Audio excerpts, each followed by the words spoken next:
these players. Phoenix had such a good split, a lot of the games on Zoe. Solo's Aatrox was such a tremendous part in playing the weak side of the map for them and playing it very effectively, also dominating a lot in team fights. This draft looks really familiar. Kobe, I've seen a lot of these champions before. Yeah, and the exact game that we just had, bans not changing quite yet. There's there the we go. We get a little twist at the end. Okay. M. Night Shyamalan ban is Kindred. All right, so the Governor of Death going to be off the table here. Echo Fox, will they once again go for the early Aatrox? No, instead Jarvan is up as the king of the jungle, and that's going to be taken away. So, well, you won't get the reverse pick like we had the analysts talk about, but it is going to be rushed back on his Jarvan, his most played by a lot, and now Acadian will play something new in this series. Yeah, and I think TSM's got to be expecting it, right? The game plan in game number 1 was take away the Jarvan. He keeps on playing it, so he must be reliant on it, but merely by having the Kindred in that matchup and having the exchange of sides of the map, Echo Fox got such a big lead with all that dragging and bottom side control. Definitely worked out in their favor. The last time this was TSM picking the Galio and the Jarvan. Will it still be support jungle or will it be something different now? We know Jarvan is flexible, but almost, I would say 90% of the time he is a jungler. Yeah. Has gone top before. No, a new look. Lissandra comes in. This is another way to play hard engage. We had that with Jarvan Galio in the previous game. Lissandra Galio can do some similar things. And some of the things that people always talk about with Bjergsen is how flexible of a player this guy is. He plays so many different champions and, very critically, so many different styles. Last game he was on the Zillion, you know, it's a more defensive later for team fighting, very timing intensive. Lissandra, he also plays very well, looking for roams early on, trying to push the wave quickly, doing hard engages for the team. He's had a lot just this split even, timing very well with Acadian for both of them going in at the same time, finding critical targets. Yep. The small change, because we are 9.6, is going to be Dematerializer for Lissandra. That's something that she used very effectively with the 6 charges to instantly clear a cannon minion. And so Rek'Sai comes through, and this still looks to me like the makings of TSM being able to go top side a lot. In the previous game, it was around Jack to the Zillion, but we've seen Lissandra roam the top lane. Rek'Sai good at this as well, to once again go top side, find Broken Blade a good matchup. We'll see if Jace goes away or any other powerful top laners, and they can still go for the same kind of game plan with a pretty consistent forward, some solid wave clear. And I do really like Rek'Sai for topside domination. Rek'Sai can go over the back of that large wall behind the top laner, come from behind your own turret even. Rek'Sai also can dive with the ultimate. Once you're level 6, you can drop tower aggro. So there are just more options with hard forcing. If you are telling your enemies that you're going to camp topside, at least you have more options to hard force it. And kind of deny solo options for outplaying there if they decide to, once again, just exchange sides of the map. And you can see TSM as well, kind of learning a lot of their lessons from the previous game. 3 bans on champions that were picked in the previous game. The Kindred from Rush, the Varus of Apollo, and the Aatrox of Soloist. We still do not see the Echo Fox top lane picked just yet. They get one final ban, as TSM will almost certainly wait for top lane last. Yeah, you got to think they're saving the counter pick for Broken Blade. Meanwhile, we kind of gloss over the fact Phoenix gets a counter pick for the mid lane with the Corki into Lissandra. Scales super well with the damage output and can handle that lane quite effectively. And Echo Fox concerned that Kayle would counterpick what Echo Fox want to bring out for their own top lane here. That's interesting. So that we haven't seen her picked yet, she has dropped off the table. Echo Fox Academy has played her a fair bit. Vladimir has been a good pick for Solo. That was the ban that was left up on the table and has now been claimed by Broken Blade. Yeah, it's making me think Echo Fox are going to have a melee champion on the top side. I mean, it makes sense since they have Corki in mid lane already. So you're going to have 2 ranged damage dealers on your team with no CC that they're bringing to the fight. So it pigeonholes Solo into playing something on the top side of the map that will bring some sort of structure to the team fight. Of course, if this game is going to be top-side focused, Cho'Gath going to come through basically invincible to Vladimir. That silence very good against him, I would say. So this feels he can still be dope. And that 3v1 is a kill, but it does fill your role of your tanky melee champion that brings CC to the team. So also fulfills the team-wide aspect there. Definitely can't get dove by a Rek'Sai Vladimir, though, as both of those can juggle tower aggro very effectively. All right, backline power for Apollo here. And talk about the range scaling damage. These are two of the best in role. And this is part of what brought EchoFox that 5-game winning streak at the end of the spring split. Here was Jinx games on Apollo. He popped off in the end game. Phoenix, a very good Corki as well. We're seeing Cleanse covered on both those marksmen to survive the backline access. But TSM can now choose to go topside or bottom side with this one. Callista Galio is very aggressive. This is the swap I was talking about in game number 1 champion select. Sven going to one of his other most played champions, the Callista. He dominated with Origin.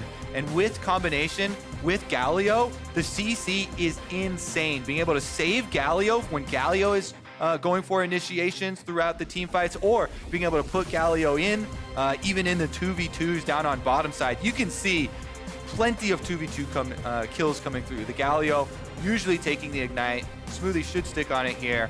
This really completely changes the bottom lane. Last time, it was kind of a sleeper of a bottom lane there where both teams were farming out, and EchoFox got a very good push, taking the early turret. This time around, there's a lot more fight. A lot more fight in this one. It's another game, though, of looks like 3 teleports to 1, where that overall map mobility could be a big deal for TSM. All their major carry threats have it. Acadia now on the Rex side. Should be a very good early jungler. The coaches shake hands. Zix's first split with TSM. He's made playoffs, got 3rd seed. Hoping to do good work here as EchoFox, though. And those 3 core members hoping to do what they did last year and take down TSM in quarterfinals. Yeah, Apollo Sen, they remember. I'm quite sure that they do. And they've got something to say about it here. Game number 1 went the way of EchoFox. Let's see if TSM will answer back. The fans are ready, the players are ready. I feel like TSM's bot laner is already pretty good, but we'll see. Into this series we go. 1-0 EchoFox. And TSM need to answer back before too long. We are on to the Rift for game 2. And I think that's a really apt line, even just in this game. Because EchoFox do have a lot of power that they can bring towards the late game. If Jinx and Corki can get, crit multipliers going, that is a tremendous damage output.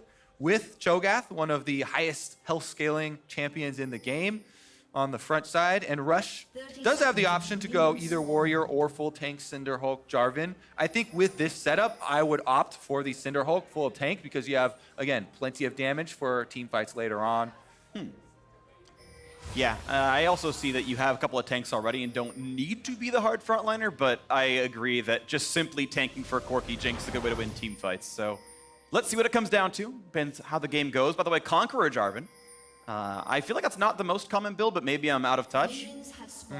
A lot of people try and Conqueror on a lot of different junglers. I still don't think Conqueror has taken over the most common rune usage, but it does also, to me, signal another option for building full tank because you have longer to get off and proc your Conqueror procs. Right. So I'm thinking Rush may be going that way. However, if you want to get that Warrior, you want to get some early kills onto Rek'Sai and control Rek'Sai that way. Yeah, if it's the way to duel and get you will have, Warrior is better dueling. The cooldown reduction is also a really underestimated part of the early Warrior power spike. So it's an option. But I think especially with the Conqueror, you might want to go for a little bit more longevity. All right, both mid laners dropping 1 CS in the first wave. Acadian's going to take down these chickens without much of an issue. Phoenix could have gone for a lucky Q over the wall, but that would have been a blind guess, and doesn't happen there as he trades with Bjergsen. Next minion's level 2, and we'll see if any more pressure happens.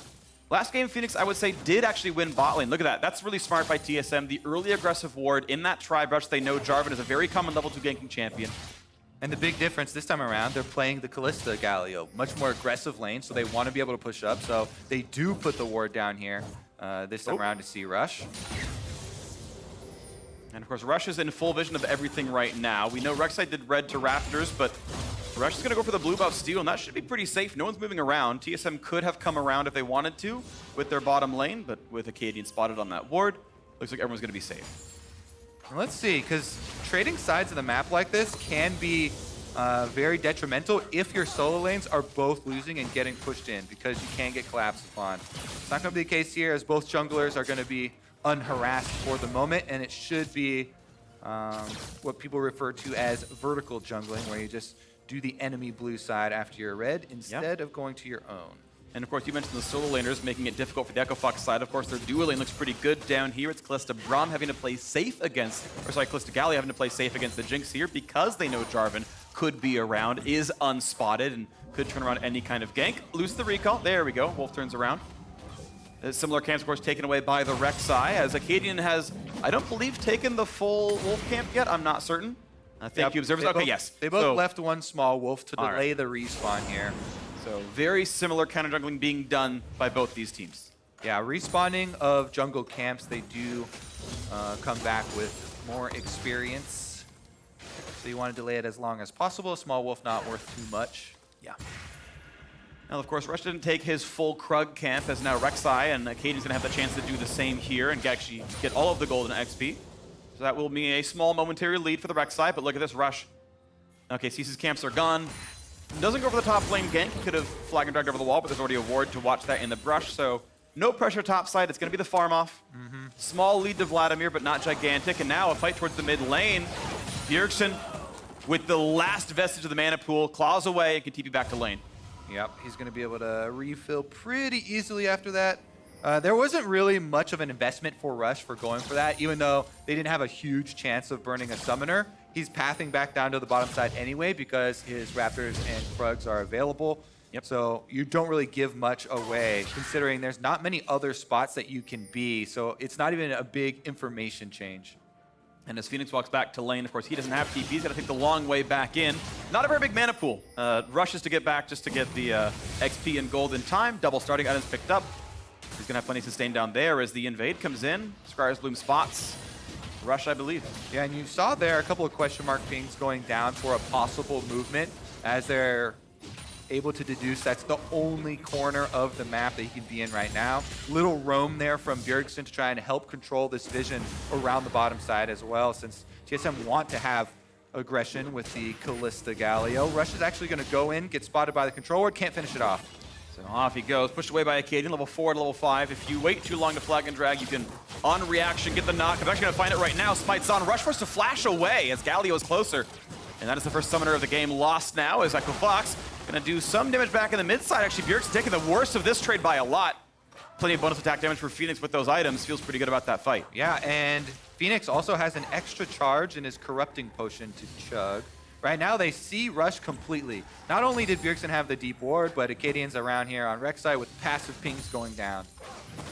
Okay, so a much closer game. This time, TSM going for it with the lead. He's going to pull her over the wall. Look for Rush. Not in range to stop the EQ. That was a close one. And even still a level behind, Rush unwilling to take that fight. All right, a lot of attention here around the mid lane. Control wards for TSM are paying off. Phoenix is still extended.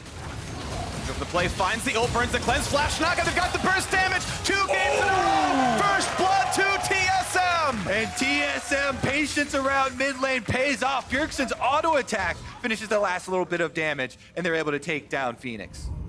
2 in a row, Acadian gets that kill right off the bat. The claw forward, the stun. Cleanse not enough. Yep, they are tracking summoners here. Goes for the W into cleanse. Immediately answer there from Acadian. Good job to stun him with the knockup outside of tower range there so they don't drop extra health because it could have been a Jarvan collapse. They knew that Jarvan was on the bottom side. If you take too long or you take too much damage from the turret, there can be repercussions for that. So by Phoenix not immediately flashing or cleansing and then flashing afterwards, TSM are able to knock them up just outside of tower range and then finish off the kill without too much danger to themselves. Speaking of danger, I'm looking at the bottom lane right now. As some more attack damages come through, BF Sword definitely a power spike for Apollo, but Boots, plus the extra weapons here, Sven can definitely start to engage. Level 6s are coming very, very soon. Yeah. They're both about 5.25 down here in the bottom lane, so that's not going to be too long away from those hard engages. And we know we can, we'll easily have Lissandra ult back by the time we have access to Galio and Kalista, so that bot lane dive could absolutely happen here against Apollo and Hakuba. Yeah, for people who don't play a lot of Kalista, the Boots definitely feel super good for your passive and lane upgrade as well. Lots of sustain down there. Let's see if the control ward was placed not only in the tri-brush down there, but also in the back of the dragon pit. So you can tell they're very worried about this mid lane jungle combo. Lissandra Rek'Sai already capitalizing for a kill, and TSM are really switching objectives this time around. They've left Broken Blade on himself on the top side of the map, and Acadian is focusing down around the Dragon. The Rift Scuttle is taken, and with Kalista level 6, Smoothie can feel completely safe going almost anywhere as long as he's within a screen of Sven. Kills another control ward. Acadian's gonna knock down the one that EchoFox put in there, and this bot river is completely controlled for TSM. These are the necessary small adjustments within best of 5 series that you look for. Playoffs is a completely different animal here. TSM's strategy last time around did not gain anything really for them. And this time around, let's see if they actually have the fight. Level 6s are available. Ults all over the place right here. Acadian is flashless, the same for Rush. As the Dragon resets, and Rush going to be able to kill a control ward. Looks like bot lane will be pushed first by the EchoFox side thanks to Jinx Rockets. Yeah, super high value there. Phoenix was a bit closer to the mid lane wave as well than Bjergsen was, and he's got package. So whenever Corki has package, you gain complete control of mid lane priority. Lissandra was coming back from base, so no TSM member wants to extend. It's a good job by EchoFox using that window of power to gain control ward kills, because every control ward kill here around this early Ocean Drake is so important. Oh, he's not going to take that Clyde. Yeah, certainly relevant though. Keep in mind, this is still an 800 gold lead to TSM, which is above and beyond what that first blood with assist is worth. So they are still winning this early game across the board. By the way, Corki can use reactively the package when you see an engagement like that coming. So if Lissandra goes for that and you try to expend the ult or something, then you can use the package, even though he didn't have his summoners back up. Yep. So they're not going to kind of waste anything trying to go for that one. But because they both go to hand off the blue buff, leaves Dragon open. Aqua spots them. They can come back down. This Cho'Gath sitting in the river. We've got a lot of damage. The rest of the squad coming around. Acadian down to half HP, slow by the Ocean Drake. This could be a fight. The TSM might not want to win. Jinx clears the way first. Now coming right back in. They're going to pile in for this one. TPs are available. No ult for the one side. Diving in towards the back, looking for the first kill. They've got Rush already. 1 for 0 in that fight. Now looking for the re-engage in the front line towards the Braum. Onto that shield. Exhaust on Sven, but can still chase Apollo. Rooted in place. Gets the rend and knocks down Hakuho. 2-0 TSM. TSM going to finish off the Dragon as well. Acadian swoops back around, finishes off the smite.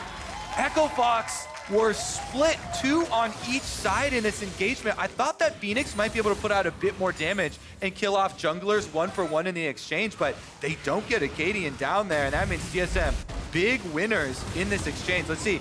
So Rush is going in. He knows he's going to face check this, right? He's built the Cinderhulk.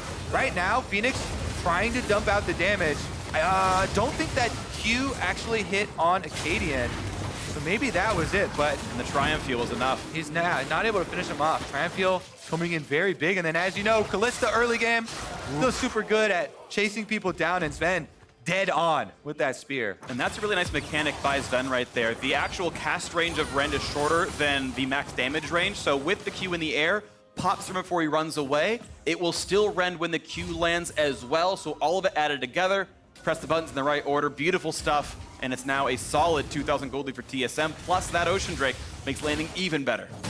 Definitely a completely different story from game number 1. TSM bot side focus, EchoFox also trying to contest down here, and this one definitely going to set them behind. They still have the out though, right? Jinx is farming up quite nicely on the bottom side. Phoenix still, even though the death has a lot of CS here in the mid lane on Corki, working towards the Trinity Force as a Cole with 34 minion kills left to pop. And kind of the game plan there for EchoFox is to try and stem the bleeding, stop the bleeding, not give up too much here while they get some more damage multipliers on their 2 big carries. The only big concern is, you speak of big carries, Vladimir is scary in the late game. We got Smoothie in the front line getting slowed down, but not stunned as Apollo simply takes the farm and they fight for wards back and forth. But as an AD carry, as Jinx, who doesn't have any self-peel, Vladimir can one-shot you if allowed to free farm. And, well, plenty of CS, that can always be a ticking time bomb in the late game. Yeah, I think one of the biggest things to look out for, especially as a Jarvan player here for Rush, who is going full Cinderhulk, try and get your Cataclysm onto a Vladimir. The only way you can get out of that is... Oh, that was nice. Perfectly timed knockup, forced the ult out of Rush, but now it's the ult to follow in. Here comes Galio, and Rush is going to be right down. A blast plan to get away, but TSM are 4-0 in game 2. That was indeed Acadian smurfing. Very clean interactions with Rek'Sai. Goes in, is able to knock up, interrupt the EQ from Jarvan, finishes off the kill with his Ultimate following over after the flash. Smoothie is there for the timing window on Galio. Ultimate, man, that was actually just incredibly clean for TSM. Bottom side domination will be rewarded with some extra turret plates on top. Looks like that Kindred ban did a lot to make the jungle look better. Though Acadian got the ganks off in the first game, he was getting out farmed. This time, not the same. Look at that fight again. Down a level, sorry, up a level, but crushes them. All right, and this is a guy right there, goes in, able to get the unburrow right after, has Conqueror procced, gets the ultimate in, red smite down, Galio's backing him up. This Acadian came onto this team because Grig had an injury, and he was told all of a sudden, all right, you're gonna be scrimming with the main team now. People were definitely cautious about what this was gonna look like, but he has really brought a new look to TSM, and people are really enjoying this year. Yeah, the meme with TSM was always Bjergsen and a bunch of wards, but Acadian's been an aggressive jungler, and he's looked, I would say, overall fairly good on TSM here. Looking now as he wants to take away the Scuttle, or sorry, the Herald, but and Echo are pushed away. Can they make this play happen now into the front line? Silence actually can't unburrow until the Silence falls off. Now looking for the re-engage. Solo not long for the world. He's slowed. He's taking damage. Acadian gonna find his second kill of the game.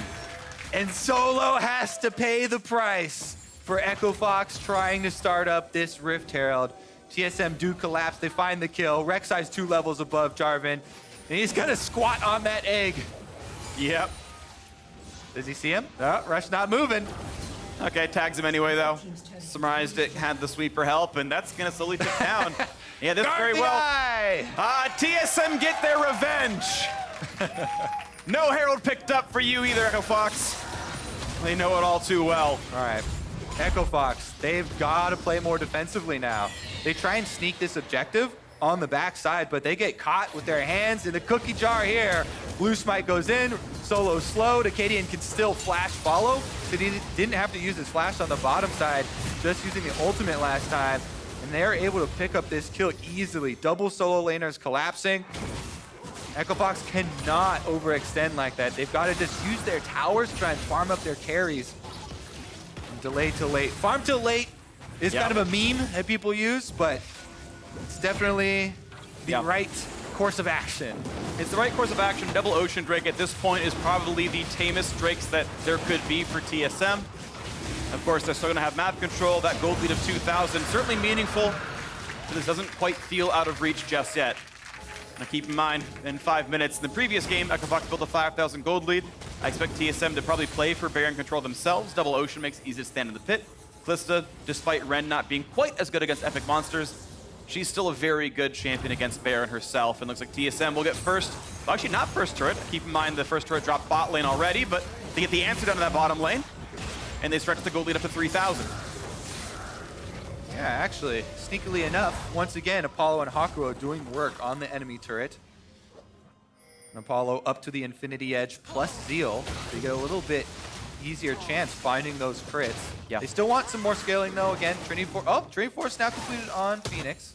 Yeah, level 11 coming in for the extra level for your rockets is also very big for the poke damage.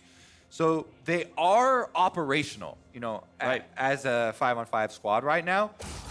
But they definitely still have a ways to go because TSM have a stronghold. Echo Fox playing, of course, 3 tanks, as we've mentioned a couple times. It is Cinderhulk for the Jarvan, playing in front of a couple of marksmen who are scaling pretty well, though they're not up in gold.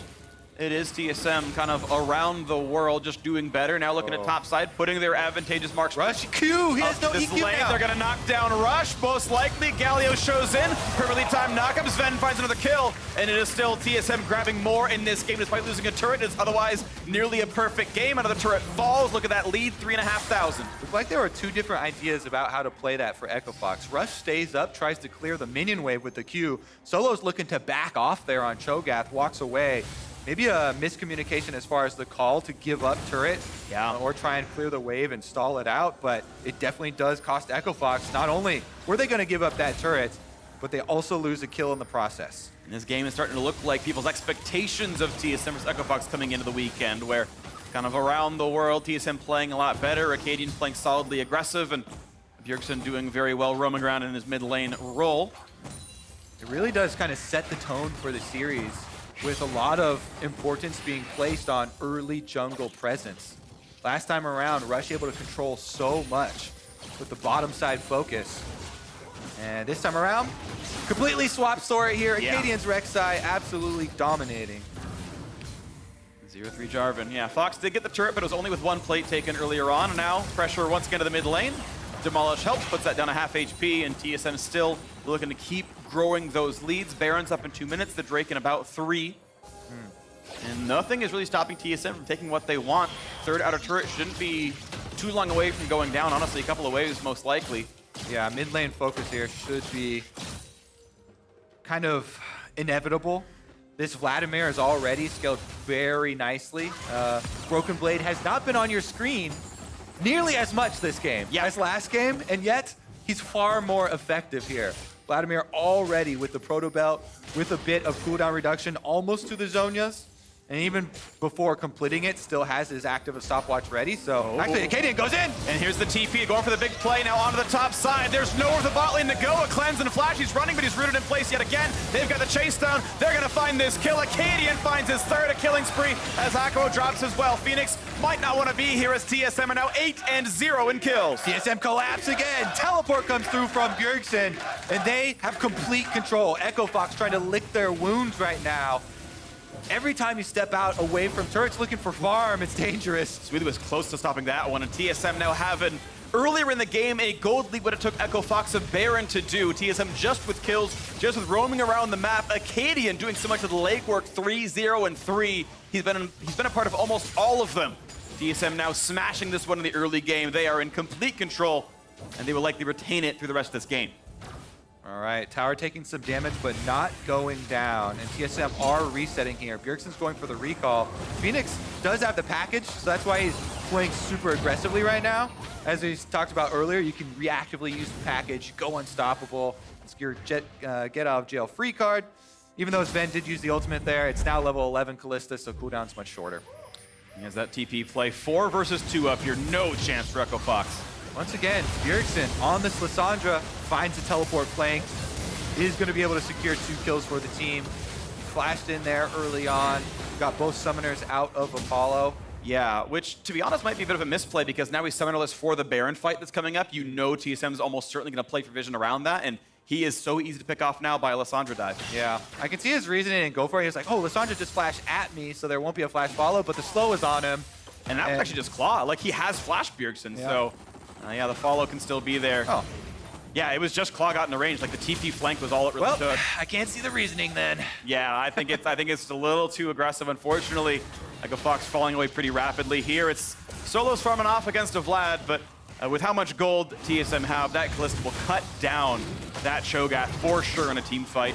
Quick Cloud Drake picked up, only takes 2 in a single control ward. Baron's next.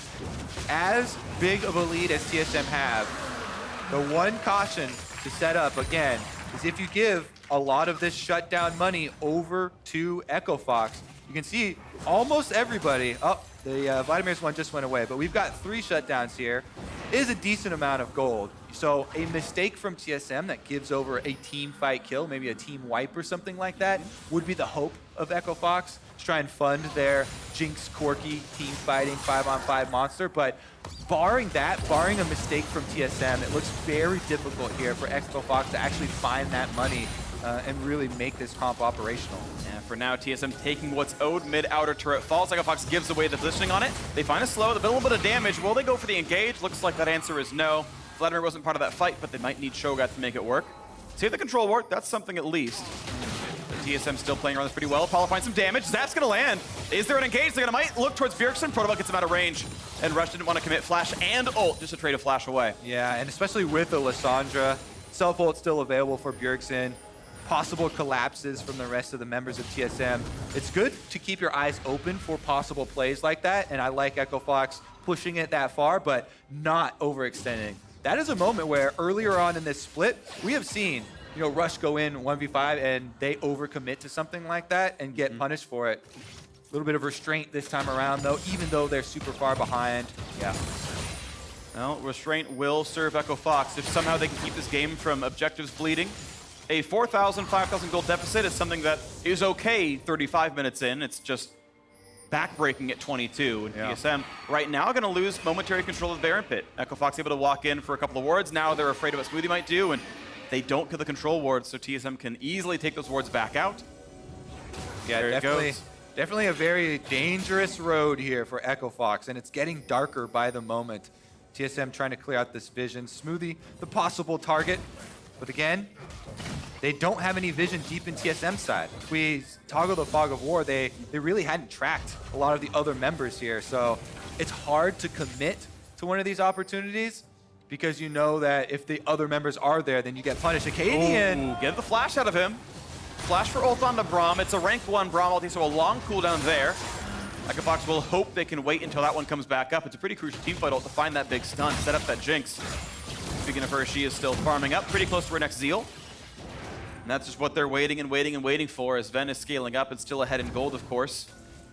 1,500 gold separates the marksman. Yeah. And this is pretty much peak Callista, honestly. This is one of her best spots in the game. So there is some pressure on TSM to play aggressively and close one out. They can easily do so, but that is there's a little pressure on them to do that. Yeah, and I do think it comes around the Baron, with keeping the map as dark as possible and forcing Echo Fox into the uncomfortable situation of having to expend Flag, having to shoot out Jinx Rocket, having to use everything at their disposal to try and check the Baron. They've got one Farsight ward that's available here for Jinx at the moment. Scuttle Crab still remaining here for a few more seconds there up around Baron, and that is giving them some comfort. But when that falls, I think that signals the play, right? That's when TSM said, okay, their vision's gone, we're going to force the far side orb, and then round 2 is Baron. And even that can be misleading sometimes. Never mind, they're just going to walk right over it. Yep, they jumped over. I think the Blast Plant might have helped them with this one. The far side orb is indeed used, but now it's turned right back off, and Echo Fox must face check. Smoothie going to build some space. It's getting lower and lower. At what point will it be in smite range? Here comes the engage. Fierce on the far side, though, not going to find the stun. Now look at the re-engage. They already picked up one. TSM 2 for 0. Into the backline they go. Apollo forces a flash away and cannot find anything to do. So 2-0 and kill. Smoothie not going to be traded back. A nice heal comes in. Zap not going to land either. And TSM able to turn right back into the Baron. So 3 versus 5. Health bars coming back up thanks to Ocean Drake. Looking for that play. Smoothie's still a bit low, but Bjergsen on the wings. Has the ult. Has the flash. They're going to go for the big play. They're going to find the engage. Apollo is down. Looking for a little bit more now. Phoenix is running solo, doing the same. Acade in the back line is shut down, but a single kill is all that they will get, as Solo can only run. He's got a blast cone and nothing else. TSM have map control and all the kills. Yep, Broken Blaze able to take, actually, I think he popped the blast cone for Solo there as he's on the way out. Solo, though, see if he gets away with this one. He'll live if he wants to. TSM actually going to go for the reset, though. Actually, wow. Yeah, he might get found out. Oh, if he gets his recall off right here. Oh, it's teleport. He's out of there. So TSM do find a lot of kills there for themselves. Echo Fox do have a surviving Cho'Gath. Yeah. Surviving Cho'Gath means there's a chance at feasting a Baron, but a Cho'Gath without flash and with the blast cone blown means it's so hard for him to get in there. Here's another look at it. Smoothie just walks right up. Really good flash from him. Gets both squishy members with the taunt. They combo down Rush, stuck in there, and that takes out 2 members from Echo Fox, allowing them to reset up here on the Baron. Apollo, though, really threatening the reset here on Galio. If Jinx does get that with the red buff, it's a completely different game, so they have to be fairly careful about it. Then we see the turn. TSM make the call. Vladimir goes in, starts it off, gets a big AoE slow. Bjergsen follows it up with the ultimate there. And they eventually do get the kill here onto Phoenix. Actually, Feast going down to secure that one on Acadian. And allowed Echo Fox to get their counter. So 700 gold to Cho'Gath was something, but he's, of course, not the primary carry. They'd have loved that on the Jinx instead. If she had it, she'd actually have a completed Shiv right now, or Rapid Fire Cannon. Unfortunately, he was dead. Yep, and no assists either. So now it's time for the next round. Double Cloud, double Ocean. They can sit in this pit forever and re-engage pretty easily. And once again, Farside Orb popped, and TSM ready for this turn. They've got most ults, not Galio. We've seen that one before, but this looks likely. Up onto Hakuho, decent damage. Ult's not gonna land. Here comes Package and Bjergsen zoned out. Can they find the play? Smoothie's gonna drop, but will they go for the Baron? The kills come through on a 1. A second one picked up now for the Jinx. This might be an Echo Fox team fight. Look out for Bjergsen, though. He's trying to find the stun. Look at Apollo. Drops down to Broken Blade. A double kill for the new top laner. Looking for a third. Solo gonna drop as well, and here's the chase down. Hakuo versus the world, and there is the rent. TSM with the ace, and with 3 alive, they will claim the Baron. Oh my goodness, it looked dicey at the beginning with all the lights turned off, but TSM find the ace, and they will find the Baron. This is going to be them pushing in before 30 minutes to take all these secondary turrets. Will they wait 6 seconds for Akaden to respawn? They might have to regardless, but it will be, looks like, all 5 Definitely buffs should. picked up. Yeah, at this point you definitely wait. There's all 5 buffs. There's the pickup, and TSM gigantically ahead. They are certainly going to tie this series. All right, let's take another look at this because it is a little bit dicey. At the beginning, there's a split call. TSM are keeping DPS on Baron because they got it so low, and Smoothie goes down in that time. However, Rush has to fully commit. He's fully caught on Jarvan. He goes down. Akaden quickly follows as Echo Fox do get the focus, but Bjergsen and Broken Blades re-engage, creates room for Sven's Kalista. They close the distance onto the backline. The Jinx and Corki, you have nothing to peel for them. They both go down at the same time. That is the crux of this composition. Those 2 damage dealers, without them, there's nothing left. And now TSM, all decked out in purple. All decked out in purple, looking more swag than Echo Fox's jerseys. The 3v4 turnaround, your gold lead at work, and TSM ready to close the loop on this one. 9,000 gold ahead, under 30 minutes. This looks pretty convincing now. 3 kills to 17. It's a large mountain to climb for the Echo Fox side. 3 items through on a Jinx. I actually like the Phantom Dancer here to try to survive what the Vladimir can do to the backline. Still going to be very difficult. Does have Cleanse for Lissandra. Flash up probably for the next fight. I would even recommend a similar upgrade for Phoenix. He should get his Zeal into a Phantom Dancer here. Yeah. I mean, you want damage, you want the possibility of getting those big kills, but if you're getting dove by Lissandra Vladimir, you really need some defense. And it's not like, oh, just buy a Hex Drinker because there's a Rek'Sai here that's coming through with ultimates for execution. So it's split. Oh, they find the knockup though from Rush on towards Bjergsen. Decent damage. Still should have the self ult. Has the not quite the flash, but either way able to walk out. Top lane tier 2 is now gone, and would this be the re-engage Vlad? Bot lane up against Cho'Gath. The front line not very tanky for Echo Fox's side. Phoenix looks forward. Not going to find much poke. The waves will go down, but this turret's down about 1/3 HP, and the cannon minion still shooting away. There's the smite. There's the kill. Lead still 9,000. Vladimir able to be stopped. Solo just simply too tanky to be stopped here. Still building his tank stats. Stone plate not far away. But TSM have backline access. They can bypass the Cho'Gath. And you can see with the double Ocean Drakes too, Baron buff Siege is very easy. They just back up, everybody full heals, and they try and Baron empower these cannon minions again. A few more shots, and this tower really getting chunks. Yeah. Rush burn Q for wave clear, ease for the Saints. They know there's no threat on their backliners. Bjergsen walks back into the lane. Cannon just plugging away. Plugging away, and Phoenix putting some shots in, but that turret very dangerously low. Finally drops, but Phoenix to half HP. Good shots in by Sven, and that's going to be the turret falling as well. They'll have to give up the inhibitor. They won't fight for it without the turret. I mean, they can put some shots in, but they can't really take the battle. Yeah, bottom side also goes down at the same time here. Broken Blade also whittling away. TSM looking for the inhibitor next. Maybe there's a chance at a play, but Cho'Gath is actually bot lane. He's actually still mirroring Vladimir as the bot inhib does go down. Top gonna follow. Double inhibitor's gone. TSM 10,000 ahead. Looking for the replay. Looking for the jump in. It's Solo trying to make it. The feast not enough because of redemption. Just barely. Smoothie from downtown saves it. Re-engaged on the top side, but right pulled back in. Thanks to Sven. No kills picked up. No rupture gonna land either. And the TP to re-engage. Broken Blade is healthy. And this could be the death knell right now. Pushing forward. Not gonna find the kill just yet, but triple inhib. Baron still on for 5 seconds. On to the Nexus turrets. Not gonna go in just yet, but this is certainly gonna be the end game fight. You have to believe. Phoenix puts in some attacks, but the minions are still there. Lots of gold in the pockets. Will it be the push in? Now towards Solo Pop. Stone plate flashed away. Stays alive just barely, but the health bars are still low, and the new wave is here. They're gonna knock down the second turret as well, and TSM faster than it went in game 1. They're gonna close down on the game 2 right here. Looking to tie up the series as the final fight commences. At some point, they've got to do battle. Nexus takes a shot from the Nexus as well. Waiting for the front line on a Solo. Looking now on a Phoenix. There goes Bjergsen self-ult. They push him all the way back, and nothing's going to stop TSM. The dunk won't matter. The feast enough on a Smoothie, but supports don't win games. The Nexus does, and TSM ties it up.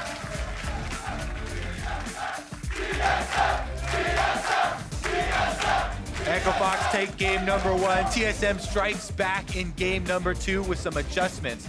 Akaden on an early game, super powerful jungler here in Rek'Sai, also focusing more to the bottom side of the map, plays through Bjergsen, plays through Dragon Control with the Callista change and Champion Select.